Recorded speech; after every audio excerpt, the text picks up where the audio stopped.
అధ్యక్ష, ఒక చిన్న సబ్మిషన్ ఏంటంటే అన్న అద్దంకి దయాకర్ గారు మాట్లాడుతూ క్వశ్చన్ అవర్లో ఎంతసేపు ప్రతిపక్షాలను క్వశ్చన్ వేసినట్టు ఆయన మంత్రులకు ఆన్సర్లు ఇస్తున్నారు. ఏ ప్రశ్న ఉందో అది రెండవది మంత్రి గారికి ఏంటంటే అధ్యక్ష, మొన్న మున్సిపల్ ఎలక్షన్లో ఉమ్మడి వరంగల్ జిల్లా ఇన్ఛార్జి ఉన్నట్టు మంత్రి గారు మొన్న మున్సిపల్ ఎలక్షన్లో ప్రతి వార్డుకి 200 ఇందిరమ్మలు ఇల్లు ఇస్తారని మాట ఇచ్చింది అధ్యక్ష. ఈ బడ్జెట్లో 200 ఇల్లు అంటే ప్రతి మున్సిపాలిటీ 3500 ఇల్లు అయితే అధ్యక్ష. ఇండ్లు ఇస్తామని చెప్పి ఓట్లు దండుకొని గెలిచిండు కాబట్టి ఖచ్చితంగా మీ మాట నిలుపుకొని బడ్జెట్లో పెట్టుకోవాలని మంత్రి గారిని రిక్వెస్ట్ చేస్తాను. ఆనరబుల్ మినిస్టర్ భానుప్రసాద్ గారు ఒక నిమిషం. భానుప్రసాద్ గారు.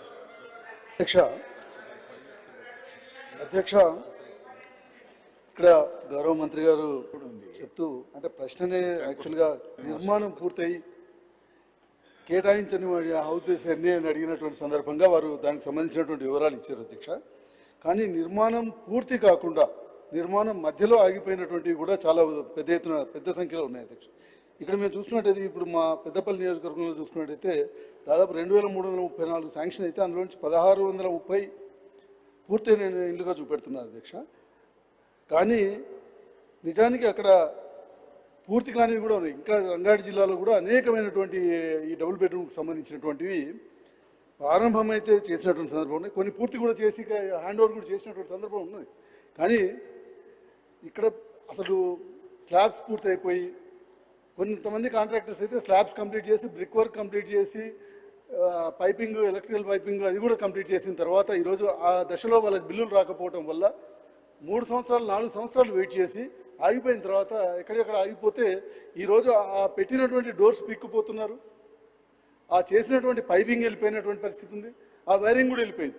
కాబట్టి ఈరోజు ఆ కాంట్రాక్టర్స్ ఏమో వాళ్ళు బిల్లు క్లెయిమ్ చేసుకుని ఉన్నారు, కానీ అక్కడికి పోతేనేమో అవన్నీ లేవు. వాళ్ళకి ఆ బిల్లు ఇవ్వమండి అంటేనో మీరు ఎక్కడ చేసిన చేయలేదంటున్నారు. కానీ అన్నీ పిక్కుపోయారు. అక్కడ ఉన్నటువంటి చుట్టుపక్కల ఉన్నటువంటి వాళ్ళు ఎక్కడికి అక్కడ పిక్కుపోయినటువంటి పరిస్థితి ఉన్నాయి. ఇటువంటివి వేలాదిగా ఉన్నాయి అధ్యక్ష. వీటిపైన ఏం చర్య తీసుకోబోతున్నారు? వీటిని కంప్లీట్ చేసేటువంటి కార్యక్రమం ఏమైనా తీసుకుంటున్నారా?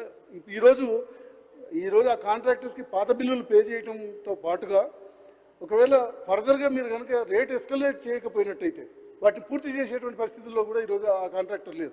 ఆనాడు దాదాపు 5 ఏళ్ల కిందట 6 ఏళ్ల కిందట 7 ఏళ్ల కిందట ఇచ్చినటువంటి కాంట్రాక్టు ఆనాడు ఇచ్చినటువంటి రేట్లో ఈరోజు ఆ కాంట్రాక్టర్ని నిర్మాణం పూర్తి చేయమంటే చేసేటువంటి పరిస్థితి లేదు. కాబట్టి వాటిని ఏమైనా ఎస్కలేట్ చేస్తారా అని ఈరోజు గత ప్రభుత్వము ఇదేం చెప్పడం కాదు అధ్యక్ష. 2018-19 వరకు మాత్రమే పేమెంట్ జరిగినాయి తప్పితే 20 నుంచి 23 వరకు ఎటువంటి పేమెంట్ జరగలేదు. దానివల్లనే ఈరోజు ఇవన్నీ కూడా నిర్మాణాలు ఆగిపోయినవి. ఆనాడు ఆర్థిక పరిస్థితి అప్పటికే దిగజారిపోయింది కాబట్టి, ఆనాటికి అప్పటికే అప్పుల్లో కూరుకుపోయింది కాబట్టి ఆనాడు పేమెంట్ చేసేటువంటి పరిస్థితి ఆనాడు ఉన్నటువంటి ప్రభుత్వానికి కూడా లేదు. కాబట్టి వాటన్నిటికీ పేమెంట్స్ ఆగిపోయినాయి. ఈరోజు వాటిని ఏమైనా పునరుద్ధరించి వాటన్నిటికి కూడా ఆ నిర్మాణాలను పూర్తి చేసేటువంటి స్థాయికి తీసుకొచ్చేటువంటి ఆలోచన ఈ ప్రభుత్వానికి ఉందా అనేది కూడా నేను ప్రభుత్వాన్ని రమణ గారు.